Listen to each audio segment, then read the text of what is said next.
ፍቅረይ ትፈልጥ ይኸወዶ ግዴታ በቃ ንትወሰነ መዓልቲ ክንፈላለ ኣለና ህይወት ከምኡ እያ ግን ዋላ ዳም ንፈላለ ግን እቲ ቦታ ቀረባ ስለዝኾነ ችግር የብሉን አልደለኽዎ ሰዓት ክመፀኪ እየ ረበጃኻ ትቐልድ ዲኻ ዘለኻ ሰላም ሰላም ሰላም ናይ ቻናለይ ተኸታተልቲ ከመይ ኢኹም ደህና ዲኹም ከመይ ቀኒኹም ከመይ ውዕልኩም ከመይ ኣምሽኹም ኣነ እግዚአብሔር ይመስገን ሰላም እየ በብናኹምዎ ሰላምኩም ብዙሕ ትረፍ የለለይ ናበልኩም እምበር ኸስን ቻናለይ ሓደስቲ ዝኾንኩም ላይክ ሰብስክራይብ ብምግባር ቤተሰብ ይኹኑ ቤተሰብ ድማ ብልሙድ ላይክና ናፅሬትኩም ኣብ ኮሜንት ምቕማጥ ምብረታኹም ኣይፈልየኒ ማለት እዩ ኩራተይ ላይክ ዳነ ላይክ እንትን ኢልና ብጣዕሚ ስለዝወደቐት ቻናለይ ብላይክ ጀምርዋ ማለት እዩ ላይክ ዳነ ዓብዪ ጥቕሚ ስለለዎ ማለት እዩ ኩራተይ እና ሎማዓንቲ ኣሌክስ እና ሊሊ ሕዛ መፃእኒኹ ማለት እዩ እና ናይ ሎማዓንቲ ቪድዮም ናይ ኣሌክስ ሊሊ ኣብዝሓ ደቂ ሰባት ለሎ ነገር በቃ እዮም ሒዞም ነው ማለት እዩ ሒዞም መፅኦም ነው ሎማዓንቲ ማለት እዩ እና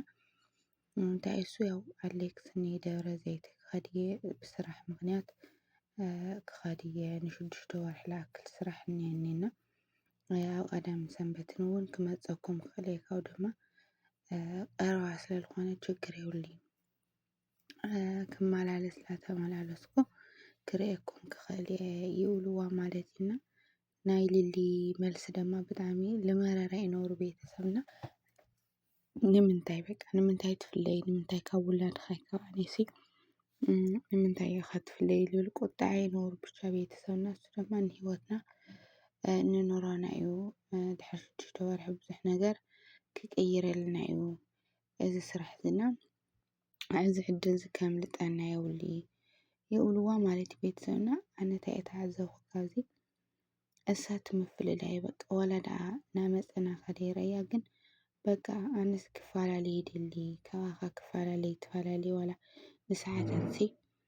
ክፈላለ ይደሊ ኣውላቶ ማለት እዩ ብዙሕ ነገራት ትፈላለና ብዙሕ ቅርሺ ነግንየሉ ስራሕቲ ይመፀልና ነይሩ ግን ክንፈላለ ስለዘይደለና ያው ብምኽሪ ነቲ ስራሕትና ነፀግናዮ ኢና መፅና ኣብላ ማለት እዩ ቤተሰብና ኣብ ኮሜንት ድማ ንምንታይ ዘይትርድእዮ ዝብሉ ኮሜንታት ነይሩ ቤተሰብና ያው እሳ ምስቲ ውሽጣ ምስቲ ገዛ ኣናፃፅራ ንምንታይ ትፍለየኒ ተትብል ተብላ ቤተሰብ ኣነ ሜቢ እንታይ እዩ በሃልቲ እየ ማለት እዩ ምክንያቱም ከፈላለየካ ዝኽእል እቲ ኑሮኻ ሂወትካ ስለዝኾነ ማለት እዩ እና ሕና እኳ ንሕና ለዓማውቲ ትፈላለና ለዓማውቲ ትረሓቕና ዝብል ኮሜንታት ተካብድ ገለታት ዝብሉ ንዓ በአብዛኛው ኮሜንታት ንዓ ዝወቅሱ ኮሜንታት ይነበረ ቤተሰብና እንግዲህ ኣሕና ተልመልአልና ተልህልየና ኣሕና እውን ህይወት ብጣዕሚ ኢና ንምንዮ ማለት እዩ ቤተሰብና ፎትን ኣይኮነይ ስደት መርፅና ወይ ምፍላይ መርፅና ወይ ርሕቐት ዝመረፅናሉ እንጀራ ስለዝኾነ እንግዲህ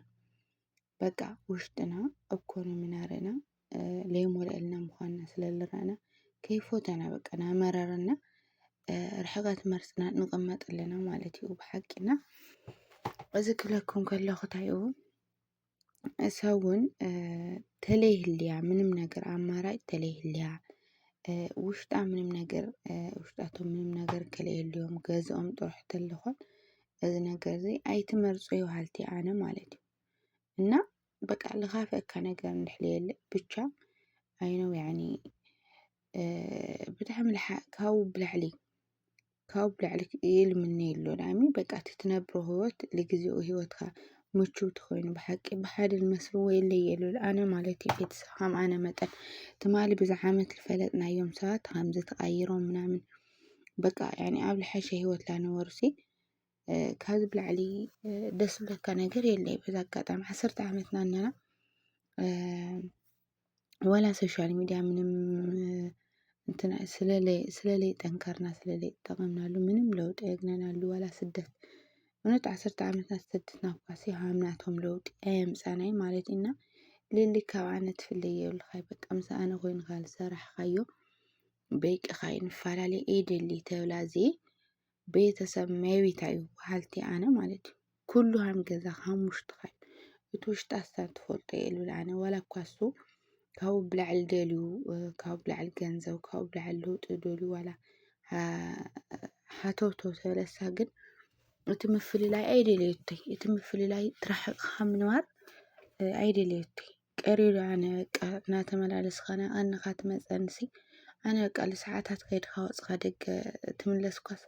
ውሽጢ ሃመይ ሰላም ሃም ዘይብሉ ሃመይ ሃም ዝርበሽ ትፈልጥ ኢኻ ንምንታይ ሃም ዝትብለኒ ኣብላ ትናዳ ማለት እዩ ቤተሰብና ኣመል ገይርኸዮ በቃ ንምንታይ ተካብዲ ኣመል ዲ ኮይንኪ ገለታት ልብሉ ብቻ ኮሜንታት ነውሮም ኮራቴና እዚ ነገር ብሓቂ ማለት እዩ ጌጋ እዩ ሃልቲ ኣነ ማለት እዩ ጌጋ እዩ በእውነት ማለት እዩ ጌጋ እዩ ምክንያቱም በቃ ውሽጢ ገዛ ትፈልጦ ሰነሳ